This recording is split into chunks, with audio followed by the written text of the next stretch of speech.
This channel does not promote any violent, harmful, or illegal activities. All content provided by this channel is meant for an educational purpose only. MDH chana masala এখন ছোলা হোক বা বরবটি দানা, সাদা চানা হোক বা কালো, সব রান্নাই হবে অসাধারণ। MDH নমস্কার, দেখছেন টিভি9 বাংলা। দুপুরে সুপার প্রাইম টাইমে ফুল অ্যান্ড ফাইনাল নিয়ে আপনাদের সঙ্গে আমি অনির্বাণ, আর আমার সঙ্গে রয়েছে মধুকল্পিতা। মধুকল্পিতা, ফুল অ্যান্ড ফাইনালের শুরুতে আজকে যে খবরে চোখ রাখবো আমরা, রাজ্য প্রযুক্তি বিশ্ববিদ্যালয়ে 837 কোটি টাকার দুর্নীতির অভিযোগ। 837 কোটি টাকার দুর্নীতি হয়েছে। ম্যাকাউটে বড়সড় দুর্নীতির অভিযোগ। ইডি সিবিআই তদন্ত চেয়ে হাইকোর্টে জনস্বার্থ মামলা। বিস্তারিত জানবো আমাদের প্রতিনিধি শ্রাবন্তীর সঙ্গে কথা বলে। শ্রাবন্তী, দেখো, মূলত যে কারণে এই মামলা করা হয়েছে, যে এই ম্যাকাওয়ের সঙ্গে যুক্ত ছিলেন বেশ কিছু কর্মীরা, তারা বেশ কিছু অস্বচ্ছতা দেখেন এবং তারপর একটি আরটিআই করেন। আরটিআইটা করেন যে রাজ্য সরকার যে অডিট দিয়েছে সেখানে সেই অডিট রিপোর্ট চেয়ে তারা আরটিআই করেন এবং সেই আরটিআইতেই এই বিস্ফোরক তথ্য উঠে আসে। একাধিক বিভাগে একাধিক গাফিলতির নজর, একাধিক বিষয় প্রশ্ন চিহ্ন তুলে দেন এই মামলাকারীরা। তাদের বক্তব্য দেখা যাচ্ছে যে চুক্তিভিত্তিক কর্মী, প্রথমে তাদেরকে অস্বাভাবিক বেশি বেতনে তাদের নেওয়া। দুই হচ্ছে, প্রথম বছর 2022 সালে যখন তাদেরকে নিয়োগ করা হয়েছিল, 2023-এ তাদেরকে পার্মানেন্ট করে দেওয়া হলো। কিভাবে এক বছরে এই সমস্ত চুক্তিভিত্তিক কর্মীরা পার্মানেন্ট হলেন, এই প্রশ্ন তুলেছেন তারা। একই সঙ্গে দেখা যাচ্ছে যে এই সমস্ত চুক্তিভিত্তিক কর্মীরা কোথাও না কোথাও এই বিশ্ববিদ্যালয়ে যারা কর্মী রয়েছেন, বিশেষত যারা শাসক দলের নেতা রয়েছেন, তাদের ঘনিষ্ঠ, এবং তার জন্যই এক বছরে তারা পার্মানেন্ট হয়ে গেছেন। দুই, সবচাইতে বড় অভিযোগ যে ধরনের নিয়ম মানা দরকার রয়েছে যদি কোনো সংরক্ষণ নীতির ক্ষেত্রে, তফসিলি উপজাতি ক্ষেত্রে, জাতি উপজাতির ক্ষেত্রে, সেই সংরক্ষণ নীতি না মেনেই একাধিক নিয়ম বহির্ভূত কাজ করা হয়েছে এবং এই সংখ্যাটা, বেআইনি দুর্নীতির সংখ্যাটা রয়েছে 837 কোটির কাছাকাছি। সেই হিসেবেই মামলাটি হয়েছিল। আজকের বিচারপতি সুজয় পালের ডিভিশন বেঞ্চ তারা সমস্ত পক্ষ, রাজ্য সরকার, বিশ্ববিদ্যালয় সহ সমস্ত পক্ষের কাছে হলফনামা তলব করেছেন এবং সেখানে বিশ্ববিদ্যালয়কে জানাতে হবে ঠিক কিভাবে এই অডিট রিপোর্টে এত বড় টাকার 9-6-এর অভিযোগ সামনে এসেছে। ধন্যবাদ শ্রাবন্তী। কথা বলছিলাম আমাদের প্রতিনিধি শ্রাবন্তীর সঙ্গে হাইকোর্ট থেকে। শ্রাবন্তী আমাদেরকে জানাচ্ছিলেন যে ঠিক কি কারণে এবং কাদের নজরে এই গাফিলতিগুলো আসায় শেষ পর্যন্ত হাইকোর্টে জনস্বার্থ মামলা দায়ের হয়েছে। এক তো টেন্ডার নিয়ে ব্যাপক কারচুপি, দুর্নীতি, অন্যদিকে কর্মী নিয়োগ সংক্রান্ত ব্যাপক অনিয়ম এবং দুর্নীতির অভিযোগ, এবং তাকে কেন্দ্র করেই কলকাতা হাইকোর্টে জনস্বার্থ মামলা দায়ের। কেন্দ্রীয় শিক্ষা প্রতিমন্ত্রী সুকান্ত মজুমদার এই মুহূর্তে আমাদের সঙ্গে রয়েছেন, যিনি কিছুক্ষণ আগেই সমাজ মাধ্যমে টুইট করেছেন, এক্সপোস্ট করেছেন এবং জানিয়েছেন যে 837 কোটি টাকার এই দুর্নীতির অভিযোগ কিভাবে সামনে এসছে। সুকান্তবাবু, আপনাকে স্বাগত টিভি9 বাংলায়। সুকান্তবাবু, শুধুমাত্র একটি বিশ্ববিদ্যালয়ে যদি 837 কোটি টাকার দুর্নীতি হয়ে থাকে, অঙ্কটা এত বিরাট, আমি সেই জায়গা থেকে সেই কারণেই জিজ্ঞাসা করছি। কেন্দ্রীয় শিক্ষা প্রতিমন্ত্রী হিসেবে আপনি নিশ্চিতভাবে জানেন যে কন্ট্রোলার অ্যান্ড অডিটর জেনারেলের স্পেশাল অডিটেরও প্রভিশন থাকে। আপনি কি শিক্ষা প্রতিমন্ত্রী হিসেবে সেরকম কিছুর কথা ভাবছেন? বলবো, এই মুহূর্তে বিষয়টি আমাদের সামনে এসেছে, আরো একবার প্রমাণিত হয়ে গেল যে তৃণমূল কংগ্রেস সরকার শিক্ষা ব্যবস্থাটাকে বেঁচে দেওয়ার জন্য যা যা করা সবই করছে। সে শিক্ষক পেটানো থেকে শুরু করে চাকরি বিক্রি বলুন, বা এইভাবে দুর্নীতির মাধ্যমে কোনো একটি শিক্ষা প্রতিষ্ঠানকে উইপোকার মতো খেয়ে ফেলা বলুন। এবং আমি এর আগেও বলেছিলাম সাংবাদিকদের সামনে যে এই বিশ্ববিদ্যালয়ে বা মাকাউটে, যেখানে রাজ্য সরকার মমতা বন্দ্যোপাধ্যায়ের পরিবারের লোকেদেরকে বিশেষ অধ্যাপক হিসেবে ডেকে ক্লাস করায়, তারও ডকুমেন্টস আমার কাছে আছে। আমাদের আনবো, ধীরে ধীরে সব আপনাদের কাছে সামনে দেব। এবং এই মাকাউটকে ব্যবহার করে যেভাবে রাজ্য সরকার কোটি কোটি টাকা এখান থেকে সাইফন করেছে তৃণমূল কংগ্রেস রাজ্য সরকারের সহযোগিতায়, বাংলার মানুষ আমার মনে হয় কোনো মাফ করবে না। অনেক ধন্যবাদ সুকান্ত মজুমদার। কেন্দ্রীয় শিক্ষা প্রতিমন্ত্রী আমাদের সঙ্গে ছিলেন কিছুক্ষণ আগেই।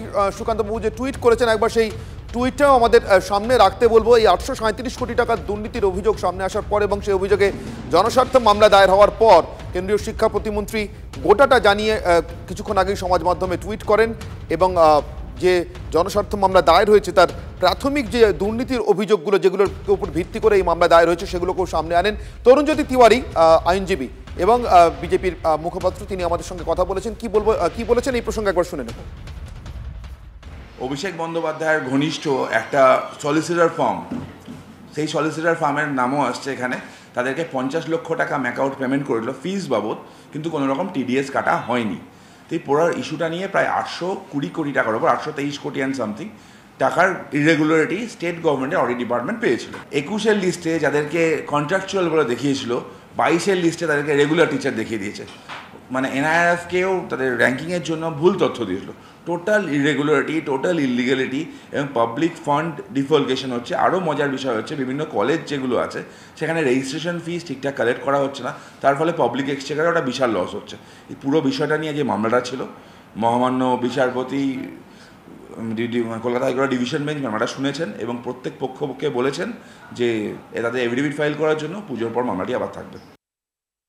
এই মুহূর্তে তৃণমূল কংগ্রেসের মুখপাত্র তন্ময় ঘোষ আমাদের সঙ্গে রয়েছেন, কথা বলবো তন্ময় বাবুর সঙ্গে। তন্ময় বাবু, যে দুর্নীতির অভিযোগটা উঠেছে তার টাকার অঙ্কের পরিমাণটা কিন্তু বিশাল, 837 কোটি টাকা শুধুমাত্র একটি বিশ্ববিদ্যালয়ের ক্ষেত্রে অভিযোগ উঠছে। আমি আপনাদের প্রাথমিক প্রতিক্রিয়া চাইবো, যেহেতু জনস্বার্থ মামলা দায়ের হয়েছে, কেন্দ্রীয় শিক্ষা প্রতিমন্ত্রী সমাজ মাধ্যমে পোস্ট করেছেন, আপনাদের প্রতিক্রিয়া তন্ময় বাবু।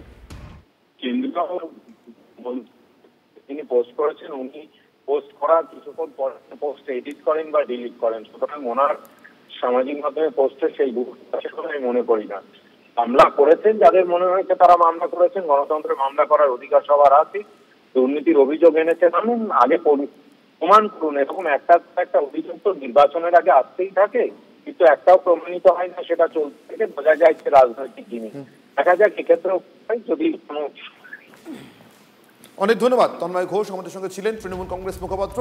আদালতের দরজায় যাওয়ার অধিকার যে কারোরই আছে এবং যদি অভিযোগ প্রমাণিত হয়, আগে দেখতে হবে অভিযোগ প্রমাণিত হচ্ছে কিনা, শুধুমাত্র অভিযোগ আনলেই তো হবে না, বলছিলেন তৃণমূল কংগ্রেস মুখপাত্র তন্ময় ঘোষ।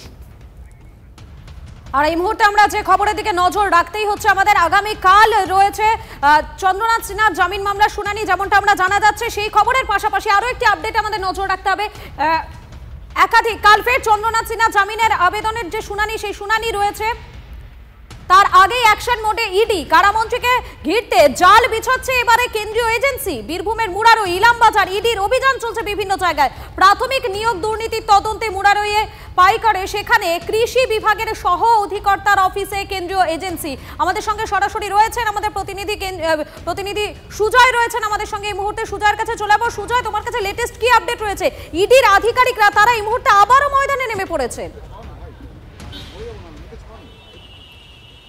একেবারে দেখো, আগামীকাল মন্ত্রী চন্দ্রনাথ সিনহার জামিনের ভাগ্য নির্ধারণ রয়েছে। তার কারণ মন্ত্রী এই নিয়োগ দুর্নীতি মামলায় জামিনে থাকলেও তার জামিনের আদেশ বহাল থাকবে কিনা তার শুনানি রয়েছে। ঠিক তার একদিন আগে, অর্থাৎ 24 ঘন্টা আগেই দেখা গেল বীরভূমের দুটি জায়গায় এই মুহূর্তে ইডি টিম পৌঁছেছে এবং একটি কৃষি আধিকারিকের দপ্তর, অপর একটি কৃষক মান্ডি সেখানে পৌঁছেছে।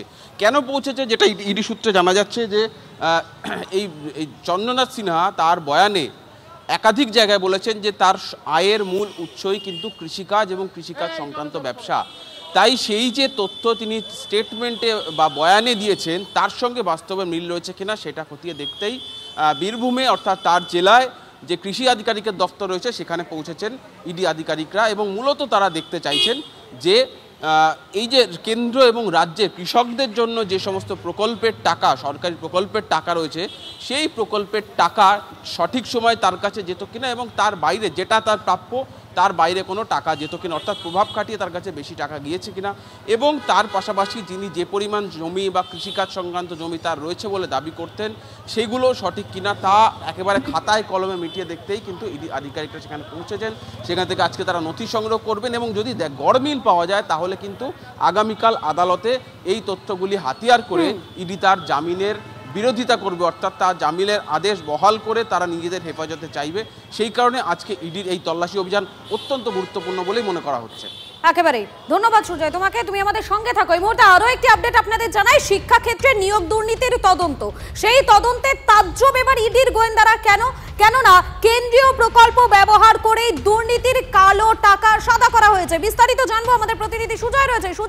সুজয়, যতই ইডির তদন্তকারী আধিকারিকেরা তারা শিক্ষাক্ষেত্রে নিয়োগের যে দুর্নীতি, সেই দুর্নীতির তদন্ত যত এগোচ্ছে তত একটার পর একটা তাজ্জব ঘটনা সামনে চলে আসছে।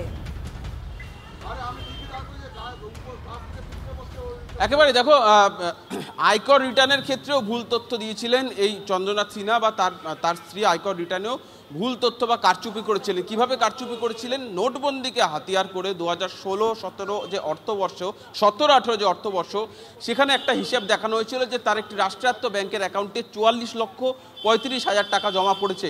কিন্তু সেটা যখন ইডি আধিকারিকরা তার ব্যাংক অ্যাকাউন্টের স্টেটমেন্ট খতিয়ে দেখেন, তখন দেখা যায় যে সেখানে মাত্র 7 লক্ষ টাকা জমা পড়েছে।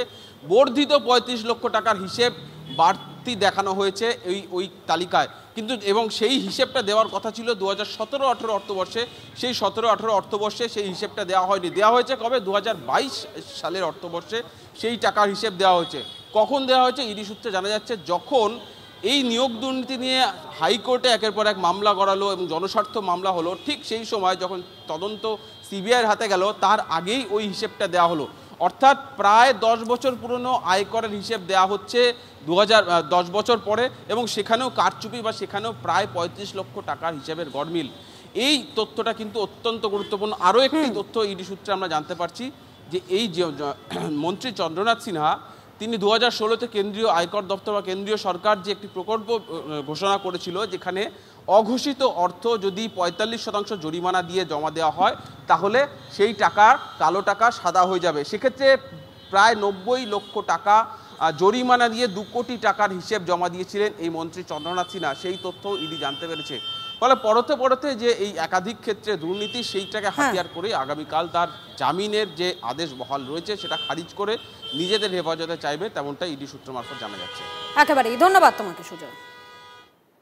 তাহলে দুর্নীতির টাকা, সেই টাকাটাকে সাদা করার জন্য সরকারের প্রকল্পকে ব্যবহার করা ইনোভেটিভ, এটা প্রাইজ দেওয়া উচিত।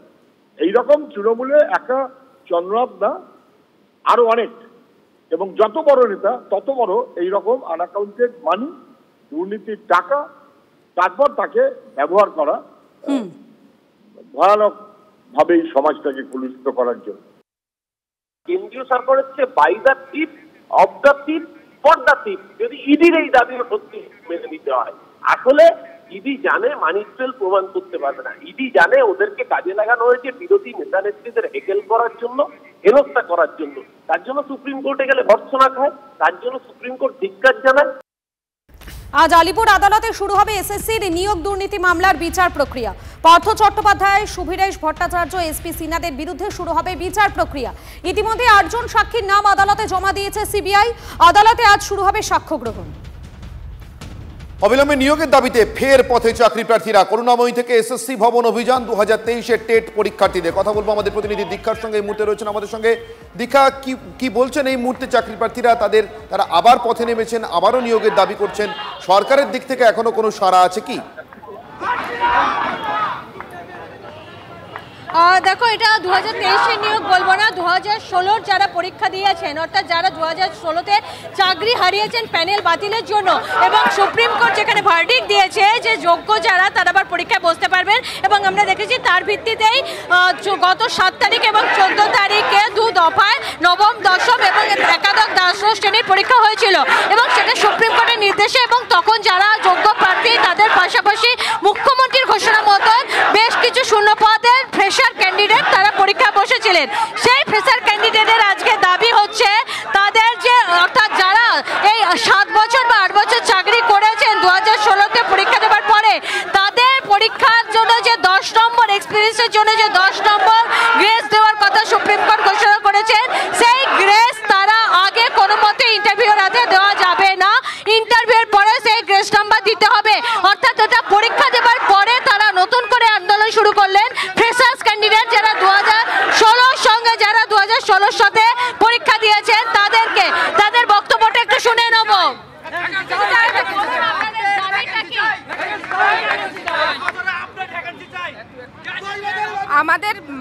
আমাদের হচ্ছে দাবিটা হচ্ছে,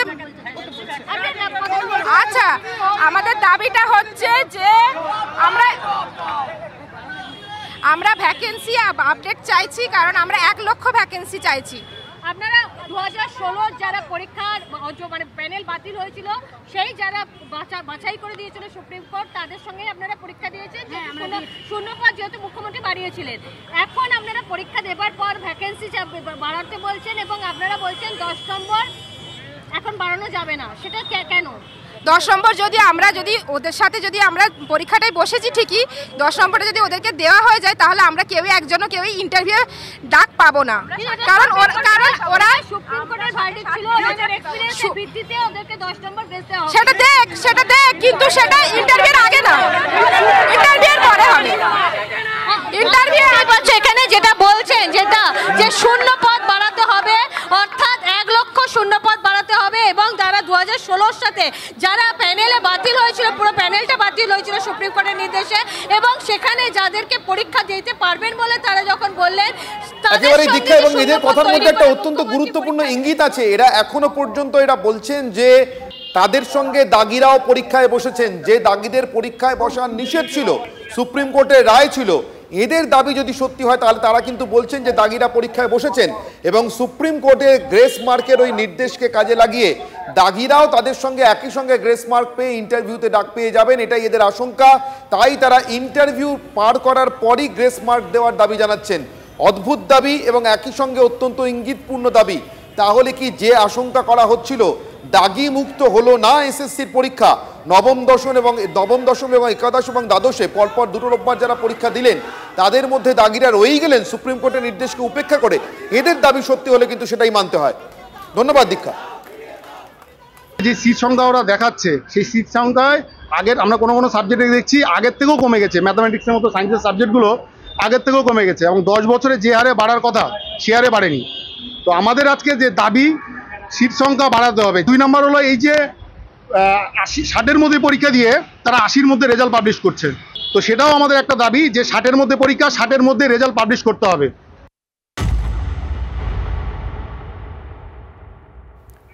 রামপুরহাটে খুন হয়ে যাওয়া ছাত্রীর বাকি দেহাংশ কোথায়? এখনো পর্যন্ত উদ্ধার হয়নি নাবালিকার হাত এবং পা।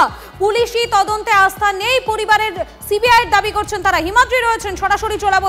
হিমাদ্রি, পরিবারের সদস্যরা তারা এই মুহূর্তে কি অভিযোগ করছেন? তারা পুলিশের তদন্তে কোনো রকম ভাবেই কি আস্থা রাখতে পারছেন না? দেখো, একেবারে একটু আগেই অধীর রঞ্জন চৌধুরী তিনি এসেছিলেন, পরিবারের লোকজনের সাথে কথা বলছেন, কিন্তু পরিবারের লোকজন গতকালও আমরা যেরকম দেখলাম যে তারাও বলছিলেন পুলিশি তদন্তে আশ্বস্ত হতে পারছেন না। আজও কিন্তু ঠিক একেবারেই পুলিশি তদন্তে আশ্বস্ত হতে পারছেন না, কারণ যেই শিক্ষককে এখন গ্রেপ্তার করা হয়েছে, প্রথমে কিন্তু সেই শিক্ষককে আটক করা হয়েছিল, তাকে জিজ্ঞাসাবাদ করা হচ্ছিল এবং পরবর্তী ক্ষেত্রে তাকে ছেড়ে দেওয়া হয়েছিল। কী কারণে ছেড়ে দেওয়া হয়েছিল এবং এর পেছনে স্কুলের একটা মদত রয়েছে এমনটাও তারা মনে করছেন, কারণ স্কুল কর্তৃপক্ষ না চাইলে এইভাবে এই ঘটনা ঘটতো না এবং এখনও পর্যন্ত স্কুলের পক্ষ থেকে কোনোভাবে পরিবারের সঙ্গে যোগাযোগ করা হয়নি। তারা বলছেন যে স্কুলের মদতে এবং তৃণমূলের মদতেই কিন্তু ছেড়ে দেওয়া হয়েছে, তাদের চাপেই কিন্তু ছেড়ে দেওয়া হয়েছে। কেন্দ্রীয় এজেন্সি অর্থাৎ সিবিআইকে দিয়ে তারা তদন্ত করতে চায় এবং এছাড়াও এখনও পর্যন্ত ময়না তদন্তের যে রিপোর্ট, সেই রিপোর্ট তাদের কাছে এসে পৌঁছায়নি। তারা বলছেন যে আমরা বুঝতে পারবো তখনই যে পুলিশ সঠিক কাজ করছে, যে ময়না তদন্তের রিপোর্ট দেখার পর কিছুটা হলেও আমরা আশ্বস্ত হতে পারবো, কিন্তু এই মুহূর্তে একেবারেই নয়, কারণ এখনো পর্যন্ত ওই নাবালিকার 2টি হাত এবং পা পাওয়া যায়নি। মাথা এবং দেহের কিছুটা অংশ পাওয়া গিয়েছে, সেগুলি এখনো পর্যন্ত উদ্ধার করতে কিন্তু পুলিশ ব্যর্থ। পুলিশ এখনো সেগুলিকে উদ্ধার করতে পারেনি। এছাড়াও এই ঘটনা একা পক্ষে ঘটানো সম্ভব নয়। গতকাল যে দাবি তারা করেছিলেন, আজও সেই দাবি করলেন যে একার পক্ষে এই ঘটনা ঘটানো একেবারেই সম্ভব নয়। পরিবারের সদস্যরা তারা একটা দাবি করছেন যে একা শিক্ষক নয়, খুনে জড়িত আরো অনেকে, অন্তত এমনটাই অভিযোগ করছেন তার পরিবারের সদস্যরা। ধন্যবাদ তোমাকে হিমাদ্রি। বডি পেয়েছি আমরা, তো ওনাকে কি প্লাস্টিক করে গড়ুমড়ু করে দিয়েছে, ওনার আমাদের বডি কি নাই সেটা আমরা জানতে পারলাম না, হাত নাই পা নাই কিছু নাই। আমরা এখন সিবিআই যাঁচ নেবো ভাই, আর আমরা যেইখানে ভালো করে যাচাই হয় সেইখানে আমরা যাঁচ নেবো। ছেলে আপনার কি আবার পোস্টমর্টম করাবেন? করালে চালি তো আমরা করাবো, তাও আমাদের সিবিআই যাঁচ চাই, আর ওর সাথে যতজন লোক আছে ওদেরকে খুঁজে বার করাবেন। দিদি, সিবিআই যাঁচ কেন চাইছো? কেন যাচ্ছি, ছেলের যে সব কুসন্ডার পেলাম না, হাত পেলাম না, পা পেলাম না, কিছু পেলাম না। কি করেছে না অত্যাচার নিচেই হয়েছে, এমনি তো মরেনি। অত্যাচার না হলে কি লোক মরে? আমার সবুত হয়েছে, ওনার সাথে আরো লোক ছিল, সেসব মাটিতে খবর দিলাম। তাহলে আবার কিভাবে পোস্টমর্টম করবেন? যদি পারেন তো আবার আনতে হবে, ওকে তুলে সিবিআই দিয়ে নিয়ে আনতে হবে। যদি সিবিআই চাই তাদেরকে আমরা মদত করতে পূর্ণ না, সিবিআই তো আমি বললে হবে না, কোর্ট থেকে করাতে হবে, সেইটা করতে আমরা প্রস্তুত।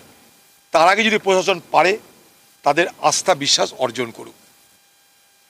আমার বক্তব্য এটা। আরও বক্তব্য কি জানেন, বাচ্চাটার মৃত্যুর আগে কি হলো এবং এই ঘটনায় একা না অনেকজন, এটাও কিন্তু জানা হলো না। একা একটা ব্যক্তি এই শিশুটাকে এইভাবে হত্যা করতে পারলো কি একা একা? এতগুলো তার ডেড বডির অংশ বিভিন্ন জায়গায় ফেলেছে, সেটা কি সে একা করেছে না আরও তার সঙ্গে কেউ এই অপরাধের সাথী ছিল? সেটাও কিন্তু তদন্ত হয়ে দেখা দরকার। এর সঙ্গে রাজনীতির কোনো সম্পর্ক নেই, আইন শৃঙ্খলার কোনো সম্পর্ক নেই, ব্যক্তিগত বিকৃতি।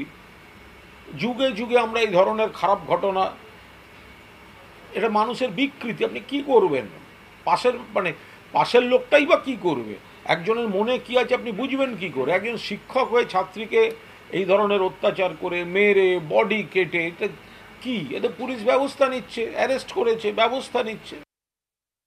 নদিয়ায় বিজেপি কর্মীকে খুনের অভিযোগ। মাঝরাতে বিজেপি কর্মী সঞ্জয় ভৌমিকের বাড়িতে ঢুকে মারধরের অভিযোগ। মারধরের পর ঘিরে রাখা হয় বাড়ি, অর্থাৎ যাতে অভিযুক্তকে কোনোভাবে চিকিৎসা করাতে নিয়ে না যাওয়া যায়, এমনই গুরুতর অভিযোগ উঠেছে। এবং চিকিৎসার অভাবেই নাকি শেষ পর্যন্ত আহতের মৃত্যু হয়। গতকাল হাসপাতালে নিয়ে গেলে শেষমেশ মৃত্যু হয় ওই যুবকের। আমাদের প্রতিনিধি মহাদেব এই মুহূর্তে সরাসরি রয়েছেন ঘটনাস্থল থেকে, আমাদের সঙ্গে কথা বলবো মহাদেবের সঙ্গে। মহাদেব, কি পরিস্থিতি এখন? একদমই এলাকা শুনশান, কারণ দেখো মৃতদেহ ময়নাতদন্তের জন্য নিয়ে যাওয়া হয়েছে। পরিবার বা এলাকার মানুষ তারা কিন্তু ময়নাতদন্তের জন্য হাসপাতালে রয়েছেন। এবং আমি তো যে বাড়িতে রয়েছি সেই বাড়িতেই তোমাকে দেখাবার চেষ্টা করব। এই বাড়ির গেটই যেটা অভিযোগ উঠছে যে মধ্যরাত্রে বাড়ির গেটে আসে এবং এই গেট খুলতে বলা হয়, এবং যখন গেট খুলে ফেলা হয় তখনই কিন্তু তাকে ঘর থেকে বার করে কিন্তু তাকে নিয়ে এসে এইখানেই তাকে মারধর করা হয় এবং রক্তাক্ত অবস্থায় তাকে উদ্ধার করে আবার পরবর্তীতে ঘরে নিয়ে যাওয়া হয়। আমি একটু কথা বলবো তার মায়ের সঙ্গে যে কেন মারধর করলো সেটা আমরা জানি না। ওরা এক জায়গায় বসে নেশা করেছে, এই তারপরে ওইখানেই একটু গন্ডগোল হয়েছে, তারপরে ওইখানেই ওকে মারতে গেছিল, কেউ আটকিয়েছে, আটকালে তাকে মেরেছে, পরে একে বাড়িতে দিয়ে গেছে আর একজন, তারপরে ওরা এসে 1 ঘন্টা পরে এসে একে ঘরের থেকে টেনে নিয়ে এসে বলেছে মালিক, আমার ছেলেকে সবাই মালিক বলে ডাকতো, ওর নাম তো সঞ্জয় ভৌমিক। রাত্রেবেলায় কেন চিকিৎসা করাতে নিয়ে যেতে পারেননি? ওরাই তো বাধা দিয়েছে। ওরা সব আটকে রেখেছিল? হ্যাঁ, আমাকে না না থানায় যায়নি তো, ওই বটতলায় ওরা ছিল, এরাই আমার সাথে অশান্তি করেছে। তারপরে আমি ওই মেয়ের বাড়িতে গিয়ে আমার নাতি টাতিকে ডেকে এনে আমার ছেলেকে রক্ত পরিষ্কার করিয়ে ওই বাড়ির থেকে তখন ওই কি দেবো, তখন এত বড় একটা ঘটনা ঘটে পুলিশকে কেন জানাতে পারলেন না কেন? কেন পারলাম না? আমি তো ছেলেকে, আমি তো আমাদের বাড়িতে তো কোনো লোক নেই, ওই যে দেখতে পাচ্ছেন তো, আমিও তো সেই রকম মানুষ। একটা বেটা ছেলে যদি থাকে তখন সব কিছু করা যায়, সেইটাই তো ছিল না। আর তারা 5 জন, আমি একা তাদের সাথে পারি? যারা করেছে নিশ্চয়ই তাদেরকে চেনেন। তারা কারা? হ্যাঁ, তারা তো ওই যে 2nd বুলেটের ছেলে সব। তারা ওই যে একটার নাম তারক, একটার নাম তাপস দাস, একটার নাম ছোটু, একটার নাম গদে। এরা কে কি করে অত বলতে পারবো না। দেখেন, আমি তো ওরা তো থাকে ওই পাড়ায়, আমি তো এই পাড়ায়। একটা ওই যে যেটা মেন বড়টা মেরেছে সেটার নাম শুনেছি ওই যে MLA-র গাড়ি চালায়। এইগুলো ওরা কি করে, ছোটু কি করে, ওই গদাই কি করে, আমি তো জানি না ঠিক। একদম দেখো, কথা বলার মতো ভাষায় তিনি নেই, কারণ তার সম্বল যেটুকু ছিল, অর্থাৎ সন্তান যার উপর ভরসা করে বেঁচে থাকা, সেই সন্তানই আজ আর নেই। একেবারেই মহাদেব, এবং যে নৃশংসতার সঙ্গে তাকে মারা হয়েছে এবং তারপরে চিকিৎসা করতে নিয়ে যেতেও পর্যন্ত বাধা দেওয়া হয়েছে, সেটা যে কোনো মায়ের জন্য অত্যন্ত শোকের, এবং তার মধ্যে তিনি একটি ট্রমার মধ্যেও রয়েছেন, সেটা স্পষ্ট বোঝা যাচ্ছে। পাড়া প্রতিবেশী বা আত্মীয় স্বজন, রাজনৈতিক অন্য দলের যারা অভিযোগ করছেন বিজেপি হওয়ার জন্যই তাকে এই মারধর করা ইত্যাদি, এবং পুলিশের বক্তব্য শুনে নেব আমরা। তৃণমূলের কিছু গুন্ডা বাহিনী, দুষ্কৃতী, যারা দুর্বৃত্ত, তারা 7 স্টার ক্লাবে ঢুকিয়ে মারধর করে। এরা তৃণমূল আশ্রিত এবং প্রস্তুত, এরা মারধর করে। সেখান থেকে ছেলেটি কোনো রকমে পালিয়ে এসে বাইরে ঢুকলে আবার তারা দলবল নিয়ে বাড়িতে এসে ঢুকে বাড়ি থেকে বের করে তাকে পিটিয়ে হত্যা করা হয়, এবং তাকে যখন হসপিটালে আসে ডাক্তাররা মৃত বলেই ঘোষণা করে। এই উদ্দেশ্যে এখন আমরা চাইছি আসামিদেরকে অবিলম্বে ধরতে হবে এবং তাদেরকে উপযুক্ত সাজা দিতে হবে। বুধবার দিন ওই রাত্রিতে মদ্যপ অবস্থায় ঝগড়াঝাটি হয়েছে, তারপরে 4 জনের নাম দিয়েছে, তারা ওদের ঘরে যেয়ে নিয়ে আবার মারধর করেছে। ওইটা মদের আসরে একটা ঝামেলা হয়েছে শুনছি আমি, এখনো পর্যন্ত প্রাইমারি ইনভেস্টিগেশন যেটা আছে। আর মানে উনি নাকি আবার মানে কেউ কেউ বলছে যে উনি ওই ঝামেলাতে তাকে ঝামেলাটা থামাতে গেছিলেন, যার জন্য তাকে ঘুষাঘুষি খেয়েছেন, এইটাই। ঠিক আছে, এর পিছনে কি অন্য কোনো কারণ আছে? না, এর পিছনে এখনো পর্যন্ত কোনো এনিমিটি পাইনি। এমনি অ্যাকসেপ্ট লিকার ছাড়া অন্য কোনো এনিমিটি বা অন্য কোনো পাটিদ্বন্দ্ব আমি এখনো পর্যন্ত পাইনি। নবদ্বীপে বিজেপি কর্মীকে খুনের অভিযোগ, বদলার হুঙ্কার অর্জুন সিং এর। তৃণমূল যে ভাষা বোঝে সেই ভাষাতেই জবাব দিতে হবে, শুধু রামায়ণ পড়লে হবে না, মহাভারতও পড়তে হবে, রাস্তায় নেমে জবাব দিতে হবে তৃণমূলকে, এমনই দাওয়াই প্রাক্তন বিজেপি সাংসদের। এই আস্কারাটা বন্ধ করতে গেলে বিজেপি কর্মীদেরকে রাস্তায় যে ভাষায় তৃণমূল বুঝছে সেই ভাষায় তাকে জবাব দিতে হবে। আমি মার খাবো, আমি ওই শুধু রামায়ণ পড়বো মহাভারত পড়বো না, এটা হবে না। আমাকে রামায়ণও পড়তে হবে, মহাভারতও পড়তে হবে। তৃণমূলকে বুঝিয়ে দেওয়া দরকার আছে কি আমার এক কর্মীকে খুন করা মানে বিজেপিকে খুন করা। বিজেপি কর্মী যদি এই মনোভাব নিয়ে না নামে, ওই আমার ঘরে তো মরেনি তাহলে আমি কেন নামবো, তৃণমূল এটাই আস্কারা পেয়ে যাচ্ছে। এই মুহূর্তে জয়প্রকাশ মজুমদার রাজ্য তৃণমূল কংগ্রেসের সহ সভাপতি আমাদের সঙ্গে রয়েছেন, কথা বলো জয়প্রকাশ বাবুর সঙ্গে। জয়প্রকাশ বাবু, অর্জুন সিং কোন ভাষায় বদলার কথা বলছেন আপনি শুনলেন নিশ্চয়ই, আপনাদের প্রতিক্রিয়া চাইবো জয়প্রকাশ বাবু। দেখুন, অর্জুন সিং একটা গুন্ডা দুষ্কৃতকারী, সমাজ বিরোধী বলা যায় পরিষ্কার। এবং অর্জুন সিং একদিক থেকে বাংলাতে গৃহযুদ্ধ বাঁধানোর চেষ্টা করছে, মারামারি করবে, যে ভাষা বোঝে মারবে, ধরবে, গুলি করবে। একটা আমি যেটা প্রথমেই শুরু করলাম যে গুন্ডা এবং দুষ্কৃতকারীর মতন কথা, খুব দুঃখের বিষয়। যিনি এক সময় বিধায়ক ছিলেন, সাংসদ হয়েছিলেন, জনপ্রতিনিধি ছিলেন, কিন্তু জনপ্রতিনিধি হওয়ার মতন কোনো কোয়ালিফিকেশন নেই যে দেশের আইন মেনে চলতে বলে না মানুষকে। আর সব থেকে বড় কথা, মহাভারত পড়লে তখন তো সাধারণ মানুষ মহাভারত পড়ে, উনি বলবেন তারপর মহাভারত পড়বে, এটা নয়। অর্জুন সিং এর কাছে কেউ জ্ঞান নিতে চায় না এসবে। শুধু এইটুকুনি বলে দিই, মহাভারত যারা যারা পড়ছে তারা দুর্যোধন বাহিনীর সঙ্গে বিজেপিকে এক করে দিচ্ছে, অধর্মের লড়াই। আর এদিকে এই ধর্মক্ষেত্রে কুরুক্ষেত্রে, যেসব জানেন কিনা জানি না, সেখানে পাণ্ডব বনাম কৌরবদের লড়াইয়ে একদিকে ধর্ম ছিল আর একদিকে অধর্ম, একদিকে ভালো লোকরা ছিল আর একদিকে দুর্যোধনের মতন বদমাইশরা ছিল। সুতরাং অর্জুন সিং তথা দিলীপ ঘোষ, সুকান্ত মজুমদার, শুভেন্দু অধিকারী বিশেষ করে, এরা হচ্ছে ওই ক্যাটাগরির, অধর্মের সঙ্গে আছে। তারা সমাজকে গায়ের জোরে তারা দখল করার চেষ্টা করছে, কিন্তু মানুষের সঙ্গে না থাকলে কি করে করবে? ধন্যবাদ ধন্যবাদ মধুকল্পিতা। দেখো, যে খবরে আমাদের এই মুহূর্তে চোখ রাখতে হবে, যে খবরে চোখ রাখতে আমরা বাধ্য হচ্ছি, তার কারণ মালদার ভূতনিতে বাঁধ ভাঙা প্লাবন, আর সেই প্লাবনের জলে এবার এক রত্তির মৃত্যু হলো। বন্যার জল কাটলো এবার এক রত্তির প্রাণ। সুব্রত শুনেছেন আমাদের সঙ্গে আমাদের প্রতিনিধি, আমরা কথা বলবো সুব্রতর সঙ্গে, কিন্তু তার আগে ঘটনাটা যদি আমরা আরেকবার জানাই মধুকল্পিতা। একেবারে মালদার ভূতনিতে সেখানে বাঁধ ভাঙা প্লাবন, ঘরেই জল জমেছিল, হাঁটু অবধি জল, এবং সেই জলেই পড়ে মৃত্যু হয়েছে এক ছোট্ট শিশুর। বানভাসী ভূতনির বিস্তীর্ণ এলাকা, এখনো পর্যন্ত জলে ডুবে মৃতের সংখ্যা ৩। উত্তর চণ্ডীপুর, পশ্চিম নারায়ণপুর, এরপরে হীরানন্দপুর। বিছানা থেকে পড়ে জলে ডুবে মৃত্যু হয় শিশুর। পুলিশ সূত্রে খবর, মৃত শিশুটির নাম সুমিত মণ্ডল। হঠাৎ করেই চৌকি থেকে নিচে পড়ে যায় ছোট্ট শিশুটি, এবং যেখানে সে পড়ে যায় তার ঘরের মধ্যে, সেই ঘরেই জমা জল ছিল। এবং এর আগে একজন ষষ্ঠ শ্রেণীর নাবালিকা ছাত্রী, একজন প্যারামেডিক্যালের ছাত্র, তাদের মৃত্যু হয়েছিল। বন্যার জমা জল কেড়ে নিচ্ছে একের পর এক তরতাজা প্রাণ, যার ফলে কিন্তু একগুচ্ছ প্রশ্ন তুলছেন স্থানীয় বাসিন্দারা। রীতিমতো তাদের মধ্যে একটা ক্ষোভ সৃষ্টি হচ্ছে।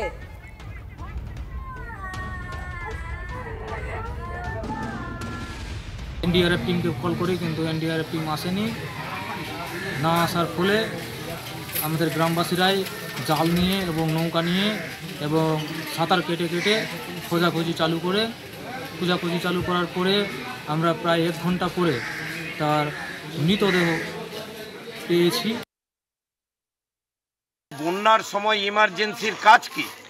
তাদের পরিবার বিপর্যয়কর বাহিনী তোলেনি, গ্রামবাসীরাই ডুব মেরে ভেতর থেকে উঠিয়েছে।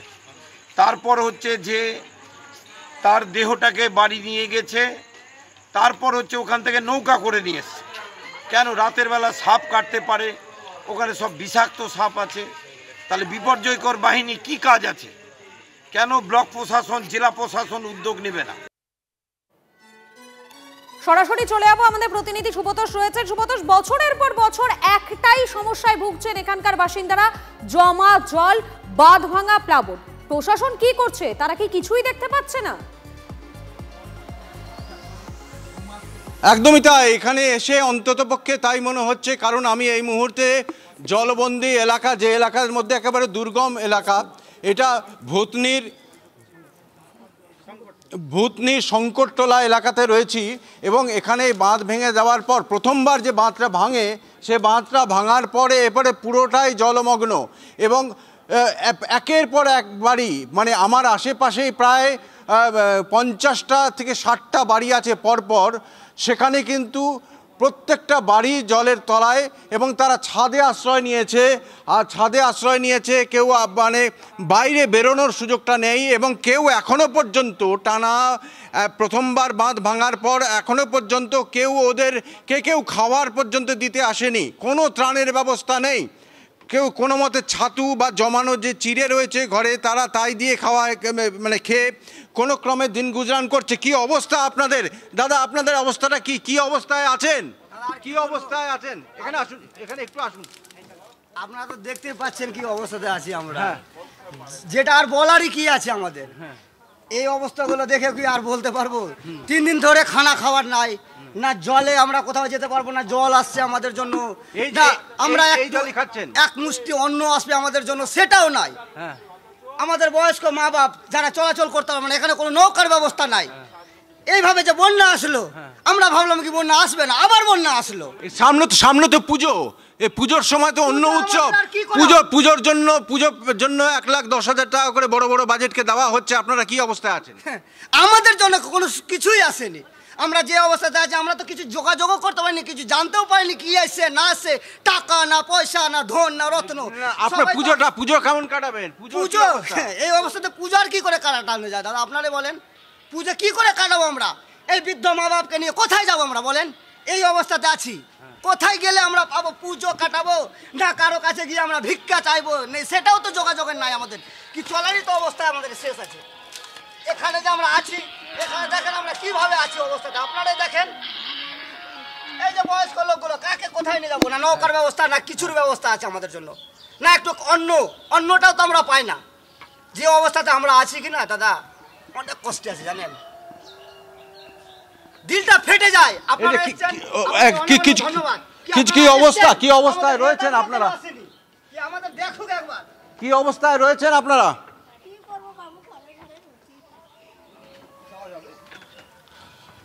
কেমন কি হবে খাবার দাবার? কি অবস্থা? খাবার দাবার কোনঠে পাবো বাবু? যে কেউ এসছে? কেউ কি এসছে? না হ্যাঁ, না বাড়িতে যা করছি ওটাই খাচ্ছি বাবু। কোন ত্রাণের জন্য কোনো ব্যবস্থা হয়েছে? না। নিচে নামতে পারছেন? না পারছি না, জল হেলাও চলতে পারে না, এই ওপরেই আছে। বলছি যে বুঝতে পারছো পরিস্থিতি, চারদিকে জল এবং নৌকার ব্যবস্থাও করেনি জেলা প্রশাসন, সেচ দপ্তর। যেটা খুব ভয়ঙ্কর সুব্রতোষ, যেটা খুব ভয়ঙ্কর, নৌকার ব্যবস্থা নেই। অর্থাৎ এরা যদি কেউ রাতবিরাতে অসুস্থ হয়ে পড়েন এদের বাড়িতে, এরা কিভাবে হাসপাতাল পর্যন্ত পৌঁছবেন, কাছের স্বাস্থ্যকেন্দ্র পর্যন্ত পৌঁছানোর কোনো উপায় নেই। সেগুলো তো আছে, কিন্তু এরা গুরুতর অভিযোগ করছেন, বলছেন অন্নটা, মুখের অন্নটুকুর পর্যন্ত তো ব্যবস্থা করেনি প্রশাসন। অর্থাৎ এদের ত্রাণের ন্যূনতম কোনো ব্যবস্থা হয়নি। কেন? জেলা প্রশাসন সূত্রে কি জানা যাচ্ছে? দেখো তোমাকে বলি, জেলা প্রশাসন সূত্রে যেটা জানা যাচ্ছে, প্রথমবার তারা বৈঠক করেছে জেলা শাসকের উদ্যোগে, এবং যখন তারা বৈঠক করেন দ্বিতীয়বার বাঁধ ভাঙার পরে, কিন্তু কিন্তু সেখানেও ক্ষোভ প্রকাশ করে জনপ্রতিনিধিরা। শুধু বিরোধী দল নয়, শাসক দলের যারা প্রতিনিধি, যারা এই এলাকার প্রতিনিধি, তারাও কিন্তু ক্ষোভ ব্যক্ত করেন সেচ দপ্তরের বিরুদ্ধে।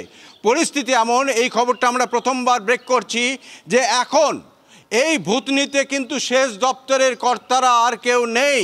সেচ দপ্তর আজ থেকে কাজ বন্ধ করে দিয়েছে। সেচ দপ্তর এখান থেকে যে কাজগুলো করছিল, যেহেতু চিফ ইঞ্জিনিয়ার, সুপারিনটেন্ডেন্ট ইঞ্জিনিয়ার এবং এক্সিকিউটিভ ইঞ্জিনিয়ার তিনজনকেই সরিয়ে দেওয়া হয়েছে, এরপর থেকে সেচ দপ্তর আজকে আমাদেরকে জানিয়েছে যে এখানে সেচ দপ্তর বাঁধ নিয়ে এই মুহূর্তে কোনো কাজ করছে না। মানে যে বালির বস্তা বুঝতে পারলাম এই এলাকাতে আমরা দেখেছি গত কয়েকদিন আমরা খবর করেছি, তুমি সেই খবর করেছো যে একবার 1.5 কোটির বাঁধ, আরেকবার 6 কোটির বাঁধ ভেসে গেছে জাস্ট। সরকারি অপদার্থতা এবং দুর্নীতির জন্য এই মানুষগুলো আজকে বন্যার জলে ডুবেছেন। সরকারের দায়, প্রশাসনের দায় আরো বাড়ে বই কমে না। সেখানে দাঁড়িয়ে যারা এবেলা ওবেলা উন্নয়নের যজ্ঞে সামিল হতে অন্য দল ছেড়ে আসেন, নিজের দলে পঞ্চায়েতে প্রার্থী হওয়ার জন্য মারামারি করেন, তারা কোথায়? হ্যাঁ দেখো, তাদের মধ্যে একজনকে আমরা এখানে পেয়েছি, একজনকে আমরা পেয়েছি, তিনি প্রাক্তন জেলা সভাপতি, একসময় তৃণমূলে ছিলেন, যখন সভাধিপতি ছিলেন মালদা জেলা পরিষদে, এখন তিনি বিজেপিতে আছেন এবং বিজেপির সাধারণ সম্পাদক জেলার।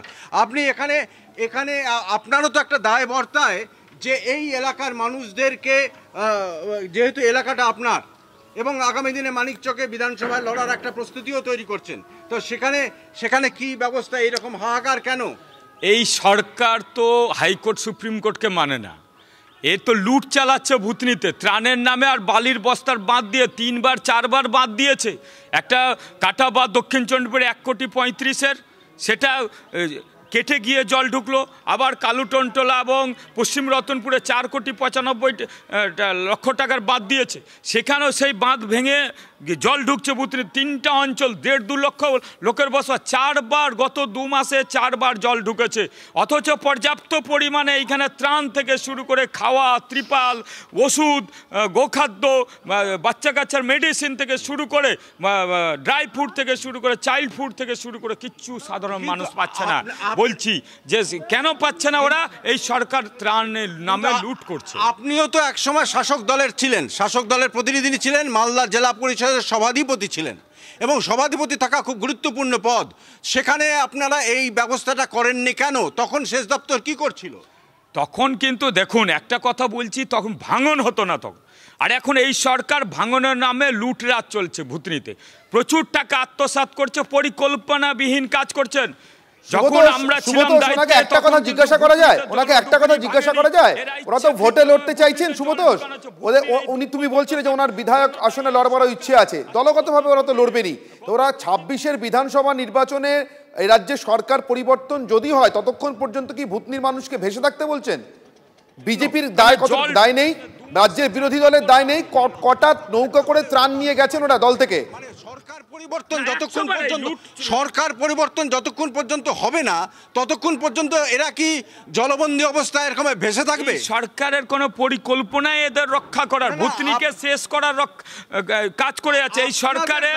আপনারা কি করছেন? মানুষ আমরা চাইছি এর পরিবর্তন চাই, তবে ভূতনি রক্ষা পাবে, ভূতনির বন্যা ত্রাণ। সেই রাজনৈতিক বুলি, ওই এক গলা জলে দাঁড়িয়েও রাজনৈতিক বুলি, যেখানে আজকে সকালেও একটি শিশুর মৃত্যু হয়েছে, সেখানে দাঁড়িয়েও শুধুমাত্র রাজনৈতিক বুলি। কেউ দায় নেবেন না, শুধু দায় ঠেলবেন। বিজেপির পক্ষ থেকেও এখনো পর্যন্ত একদানা ত্রাণ পৌঁছেছে বলে কিন্তু এলাকার মানুষ বললেন না। অর্থাৎ ত্রাণ কেউই দেবেন না, কিন্তু ভোট নিতে যাবেন। আপাতত কার্যত ভূতের হাতেই ছেড়ে দিয়েছেন ভূতনির মানুষকে সব রাজনৈতিক দলের নেতারা।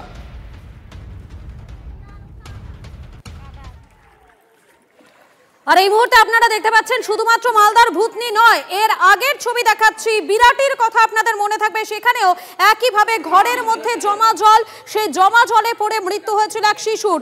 এবং অপরদিকে মহেশতলার ছবিটাও আপনাদেরকে দেখাচ্ছি। রাজ্যের বিভিন্ন জায়গায় যখনই আমরা দেখতে পাই যে বৃষ্টি শুরু হয়ে যায়, তখনই যেন এই সমস্ত এলাকার মানুষদের মাথায় চিন্তার ভাঁজ পড়ে।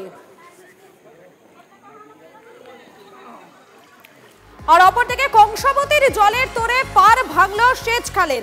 অকাল বন্যায় ভাসল বাঁকুড়ার রায়পুরের 2টি গ্রাম। জলের তলায় কয়েকশো বিঘা চাষের জমি, ক্ষতিগ্রস্ত বহু কাঁচা বাড়ি। মুকুটমণিপুর ড্যাম থেকে হঠাৎ করেই জল ছাড়ার কারণে এই বিপত্তি। গোটা ঘটনায় সেচ দফতরকেই দুষছেন স্থানীয় বাসিন্দারা। আমরা কোথায় থাকবো বাবা, এবারে মেয়া ছেলেটা আসবো বলেছিল পড়াবে, তাকেও ফোন করে বারণ করতে হচ্ছে যে আসি না, কোথায় থাকবো, আমাদের একটা নাই। কেনেল ভেঙেছে, আমরা রাত্রে সব ঘুমাচ্ছিলাম, ঠিক মতো বুঝতে পারিনি। তারপর পাশের লোক উঠে সবাইকে তুলেছে, সবাইকে তুলে এরকম ভাবে জল এসে বাড়ির ঘর ঢুকে গেছে, বাড়ি ঘর সব নষ্ট হচ্ছে আর কি। সব ছেলে পেলে নিয়ে রাস্তায় বসে আছি। প্রশাসনের কাছে চাইছি আমাদেরকে নিরাপদ জায়গায় নিয়ে যাক আমাদের বাড়ি থেকে।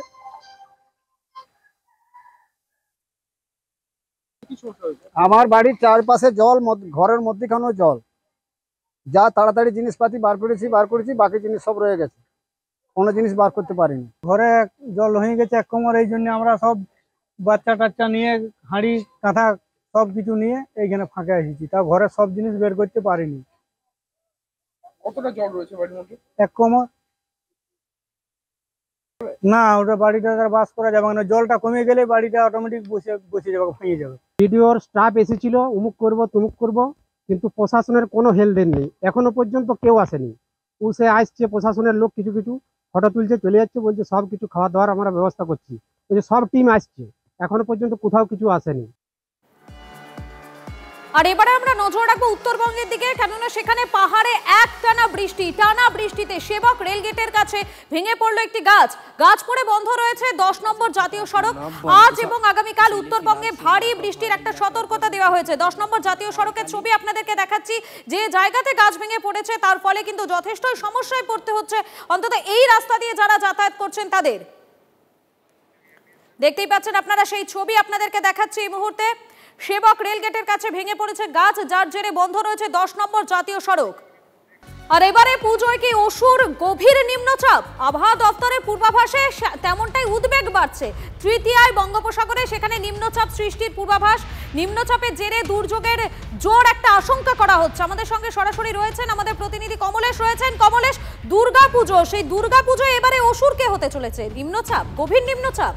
দেখো, নিশ্চিতভাবেই পুজোয় এবছর যা পরিস্থিতি, আবহাওয়া দপ্তরের যা ইঙ্গিত, তাতে নিম্নচাপের প্রভাবে পুজোর বড়সড় দুর্যোগের আশঙ্কা তৈরি হচ্ছে। এই যে ডিভিসি গতকাল থেকে 49,000 কিউসেক হারে জল ছাড়ছে, এই যে মুকুটমণিপুর জলাধার থেকে জল ছেড়ে দেওয়া হচ্ছে, তার কারণ হচ্ছে এগুলো হচ্ছে প্রিকশন, যে এরপরে যখন নিম্নচাপে প্রবল বৃষ্টিতে ওই জলাধারে জমবে, তার আগে অনেকটা জল ছেড়ে দিয়ে সেই জলাধারে একটু জায়গা করে নেওয়া হলো।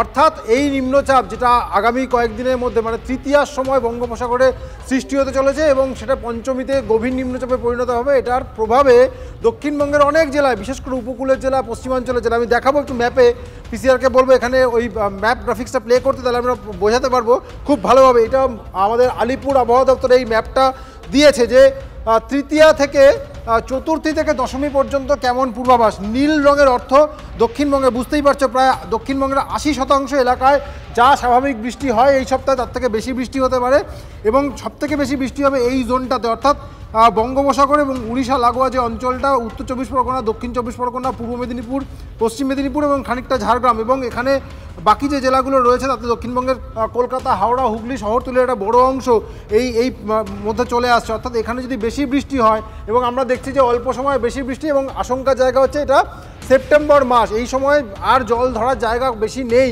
মাটির জল ধারণ ক্ষমতা কমে গেছে। এখন যদি বেশি বৃষ্টি হয় সেখানে খুব তাড়াতাড়ি জল জমে যাওয়ার একটা আশঙ্কা রয়েছে। ফলে ওই পঞ্চমীতে যদি গভীর নিম্নচাপ সৃষ্টি হয়, পঞ্চমী, ষষ্ঠী, সপ্তমী একটা আশঙ্কার মেঘ থাকছেই মধুকল্পিতা।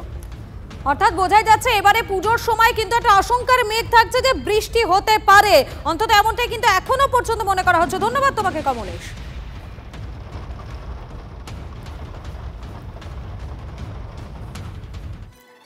মহালয়া রবিবার, এবং আমরা জানি সেই দিনটা কিন্তু আপামর বাঙালির কাছে একটা আলাদাই আবেগের দিন। তবে এবারে এই মহালয়ার দিন থেকেই পুজোর ভিড় নিয়ন্ত্রণে কলকাতা পুলিশ। পুজোর সময় মোতায়েন থাকবে অতিরিক্ত বাহিনী, বিশেষ নজর রাখা হবে শহরের যান চলাচলে, জানালেন কলকাতার পুলিশ কমিশনার।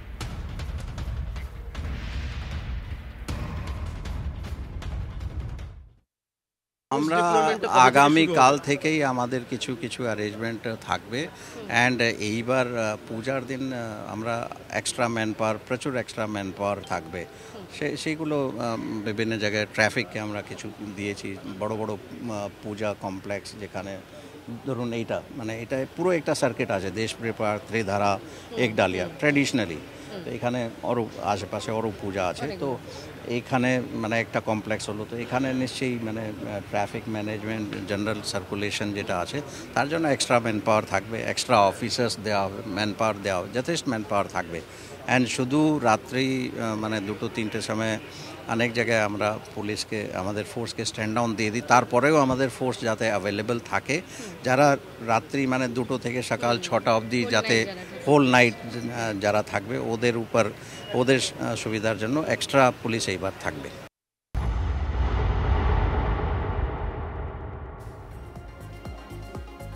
আর এই মুহূর্তে যে খবরে চোখ রাখবো, রাজ্যের মন্ত্রীকে ঘিরে এবার চোর স্লোগান তৃণমূলেরই একাংশের। নিজের এলাকাতেই বিক্ষোভের মুখে পড়লেন আবারও নিজের এলাকাতে বিক্ষোভের মুখে পড়লেন সিদ্দিকুল্লাহ চৌধুরী। মন্তেশ্বরের মুরুলিয়ায় তৃণমূল কর্মী সমর্থকদের একাংশের বিক্ষোভের মুখে রাজ্যের গ্রন্থাগার মন্ত্রী।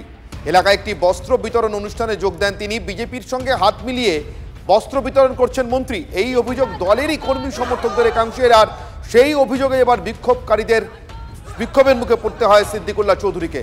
বিক্ষোভকারীদের তৃণমূলের ক্যান্সার বলে পাল্টা অভিযোগ করেছেন সিদ্দিকুল্লাহ চৌধুরী।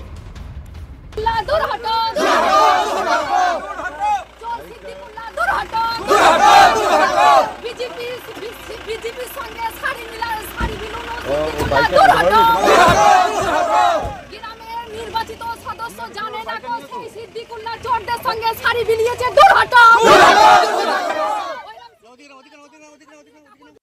যে গ্রামে আসছেন, আমাদের দুঃখ হচ্ছে এটাই যে যারা 2021 সালে পঞ্চায়েত ভোটে পুরো বিজেপির এজেন্ট বসেছিল এবং বিশ্বজিৎ পোদ্দারের কাছে যেত টাকা নিয়ে আসতো, সেই চোরদেরকে নিয়ে আজকে উনি শাড়ি উদ্বোধন করলেন আমার গ্রামে। আমার প্রশ্ন একটাই যে উনি কেন আমাদের গ্রামে নির্বাচিত যে সদস্য, উনি পদটা কি ছোট, সেই জন্য কি সদস্যকে জানালো না?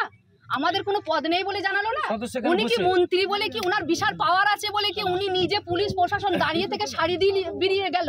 এটা কি উনার কি মানে বিবেকে বাঁধলো না একটু? এটা কি বিরোধী দল করছে না নিজে মানে? আমি এইসব নেগেটিভ প্রশ্ন সবাই জানে, আমার সাথে কারোর শত্রুতা নয়। কেউ যদি ক্যান্সারের রুগী হয় তো ভাবতে হবে ক্যান্সার। ইনফ্লুয়েঞ্জা হলে একটা ট্যাবলেট দিতে সেরে যাবে, কিন্তু টাইফয়েড হলে ডোজটা আলাদা দিতে হবে। তো এখানকার যারা নেতা টাইফয়েডের রুগী, ইনফ্লুয়েঞ্জা না ক্যান্সার, তারা নিজেরা বুঝতে পারছেন কিসের রুগী। আমরা শান্তি চাই এবং রাজনীতির নামে ত্রাস, রাজনীতির নামে জমি দখল, রাজনীতির নামে মারপিট এসব বন্ধ করে ভালো মানুষের রাজনীতি করতে হবে। মন্তেশ্বরের মানুষ, মন্তেশ্বরের ভোটার সিদ্দিকুল্লাহকে চায় না। তার দলেরই লোকেরা, তার দলের সমর্থকরা তাকে তেড়ে যাচ্ছে। এটা আজকের নয়, বিগত কিছুদিন আগেও কুসুমগ্রাম হয়েছে, আরও বিভিন্ন জায়গায় হচ্ছে। ওনাকে প্রতিনিয়ত ওনার দলের কর্মীদের কাছে, দলের নেতাদের কাছে ওনাকে হেনস্থ হতে হয়। এটাই বলি, তৃণমূল কংগ্রেস মানেই তোলামূল। এদের দলের কাটমানি কে কত ভালো খায় আর কে কত এখান থেকে কালীঘাটে পাঠায় আর ক্যামাক স্ট্রিটে পাঠাতে পারে, সেই হচ্ছে দলের বরিষ্ঠ নেতা, সেই হচ্ছে দলের আসল নেতা। নতুন কথা কিছু না। সিদ্দিকুল্লাহ চৌধুরীকে বিক্ষোভ টিএমসি আগের থেকেই দেখায়, কারণ তিনি টিএমসি হননি। তিনি দিদিকে ক্ষমতায় আনার জন্য ঠিকা নিয়েছিলেন। তখন কোটি কোটি টাকা নিয়ে হাজার হাজার লোক নিয়ে আসতেন, বড় বড় মুসলমানদের সভা করতেন, মুসলমানদের খেপিয়ে মমতাকে ভোট দিয়েছেন, জিতিয়েছেন। উনি ভাবছেন ওনাকে মাথায় করে রাখবে। দিদির কাজ হয়ে গেছে, দরকার নেই। তো পার্টির লোকেরাও পাত্তা দেয় না। বাংলাদেশ সীমান্তে ফের আগ্নেয়াস্ত্র উদ্ধার। মুর্শিদাবাদের লালগোলায় অস্ত্রসহ গ্রেফতার দুষ্কৃতী। ধৃতের কাছ থেকে উদ্ধার হয়েছে একটি আগ্নেয়াস্ত্র এবং 2 রাউন্ড কার্তুজ।